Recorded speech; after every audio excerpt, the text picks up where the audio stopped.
Saudi আরব তামাক নিয়ন্ত্রণে কঠোর পদক্ষেপ গ্রহণ করেছে। সরকারি অনুমোদন ছাড়া পরিচালিত তামাক বিক্রয় কেন্দ্রের বিরুদ্ধে ব্যবস্থা নেওয়া হবে এবং জনস্বাস্থ্য রক্ষায় নতুন নীতিমালা কার্যকর করা হয়েছে। নতুন নিয়ম অনুযায়ী মসজিদ ও শিক্ষা প্রতিষ্ঠানের 500 মিটারের মধ্যে কোনো তামাক দোকান চালানো যাবে না। সিগারেট, সীসা ও সিগারেট সহ সব ধরনের তামাক পণ্য বিক্রয়ের জন্য বৈধ বাণিজ্যিক নিবন্ধন, সিভিল ডিফেন্স অনুমোদন ও পৌর লাইসেন্স বাধ্যতামূলক। দোকানের ন্যূনতম আয়তন 36 বর্গমিটার হতে হবে এবং নির্ধারিত বাণিজ্যিক এলাকায় অবস্থান করতে হবে। নতুন নির্দেশনায় দোকানের বাহ্যিক সাইনবোর্ডে শুধুমাত্র নাম প্রদর্শনের অনুমতি থাকবে। বিজ্ঞাপন বা লোগো দেওয়া যাবে না। ফুটপাত দখল করা, পণ্য মিশ্রণ বা পুনর্প্যাকেজিং, 18 বছরের নিচে বিক্রি করা এবং অন্যান্য অমনীয় কাজ নিষিদ্ধ।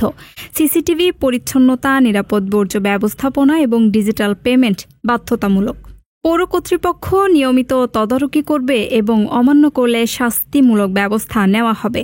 লক্ষ্য হল স্বাস্থ্য সচেতনতা বৃদ্ধি, বাণিজ্যিক এলাকা সুশৃঙ্খল রাখা এবং নাগরিকদের জন্য নিরাপদ পরিবেশ নিশ্চিত করা।